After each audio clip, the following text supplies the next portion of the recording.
Yo, yo, yo, it's D.Arthur in the building.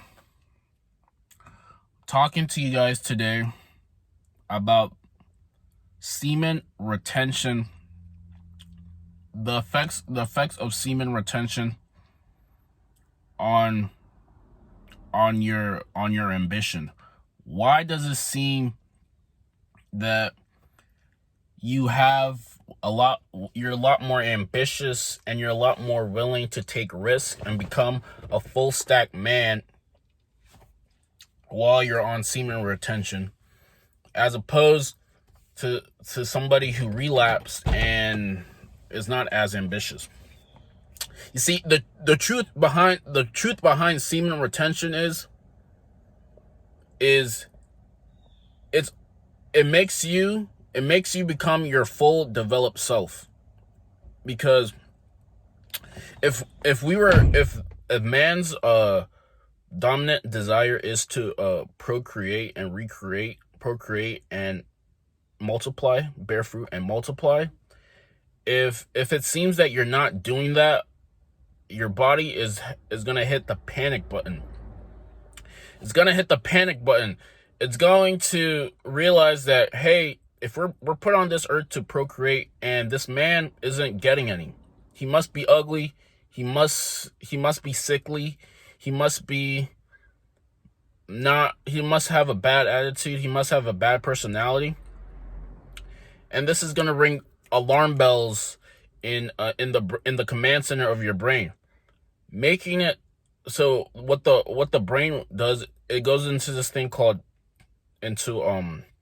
recovery mode. It goes into this thing where your full desire, your full ambition is to get yourself to become a better man, so you can have better options, so you can finally procreate with somebody. If you fat or you watch porn, what's going to happen, you're going to trick your brain into thinking that you're getting some. And since it thinks that you're getting some, you're not going to be as ambitious. You're going to be a shell of your true self. You're going to be less ambitious. You're going to be a lot more beta. You're not going to want to look people in the eye. And you're going to be putting out a bunch of fear. You're going to be vibrating fear. You're going to put fear into the world. And like I said before, whatever you put out comes back to you. So if you're putting fear out, then the world has no chance but to give you fear back, meaning you'll be fearful and everything. Things might become less. You'll be less happier, basically. So if you want to become the full stack man, the top 1% in your field, semen retention will help you get to the promised land. It will help you if you're going to the gym 4 to 5, 6 times a week. It will help you with your gains.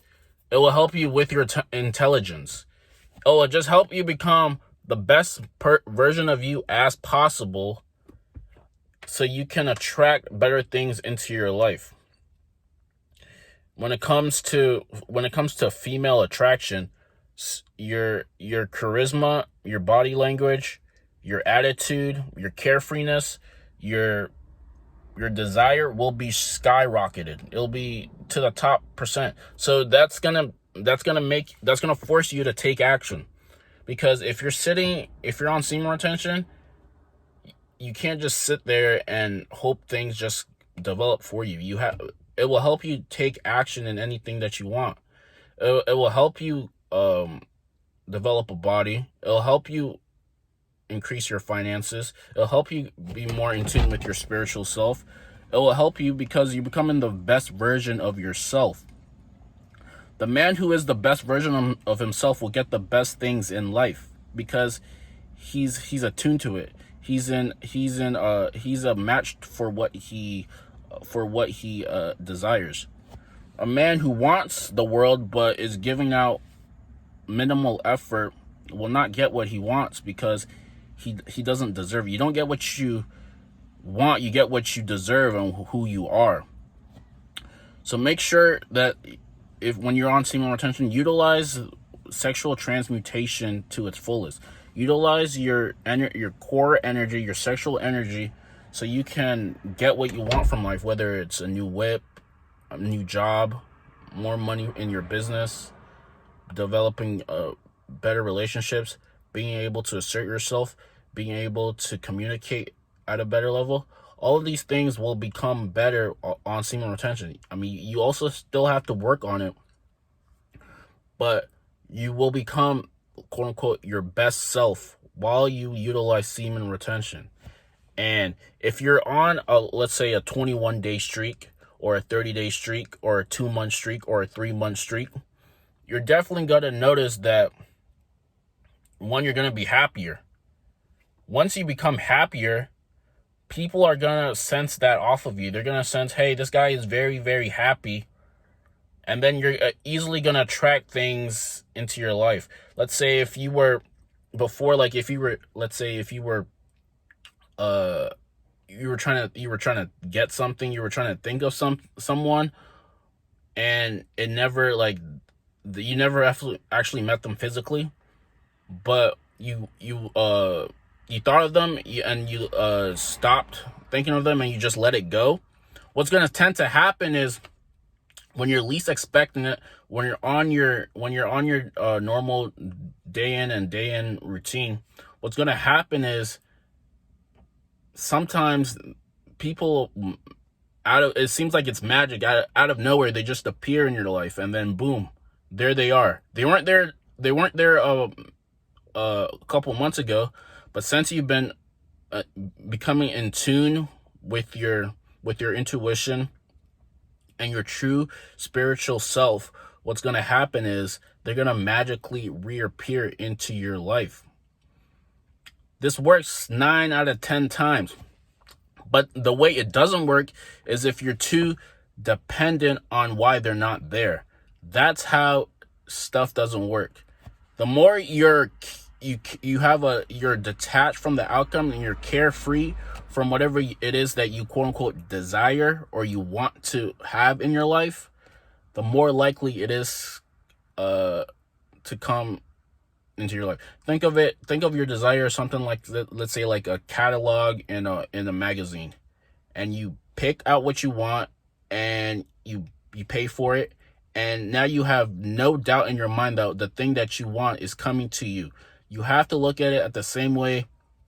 If you want to attract better quality relationships in your life, if you want to attract a better body in your life, if you want to lose weight, if you want to get make more money, or anything, basically anything that you want, the more you work on it, and the more you're detached from why it's not here yet, the more likely it is going to come at the perfect time. An example was, for me, this happened literally like a couple of days ago. But what happened was, I was on my phone, and I remembered this person that I wanted to get her number. I texted her earlier, like a months ago, like 6 or 7 months ago, but I wanted to see if her number was still on my phone, so I could, let's say, text her and see, like, maybe out of something, like, she would respond and boom, something would happen. But I looked through my phone and I couldn't find it. I looked everywhere where it could happen, where I wanted to see where her phone number was so I could text her, but it didn't happen. I was looking everywhere, checked my iCloud, my computer, everywhere. I couldn't find the number. And then this happened, and then I was looking for it like a month ago, and I couldn't find it. And then recently, just yesterday, I was looking through my Snapchat, and then I had a saved conversation with the person. I saved the conversation with one of my friends, because I screenshotted the conversation, and I wanted my friend to look at it, and it had the number displayed on the screenshot. And then boom, I found it. I found it. And then when I found it, I was like, I didn't even really want to text her anymore. See, this is what happens. The thing that you might want the most, you might not even want it when it comes into your world. So you gotta prepare for things that you want, and you have to make sure that the thing that you desire the most is something that you actually want, and it will come to you. So I was just searching through my looking through my Snapchat with a conversation with one of my friends, and then that screenshot of her number appeared on that screenshot that I just came across. And then boom. So the point I'm trying to say is, if you want something, work for it and know that it's coming to you at a later time, but it can't come to you if you're not ready for it, and if you're too attached to why it's not there. So, I mean, like for what it is. Like, comment, and subscribe.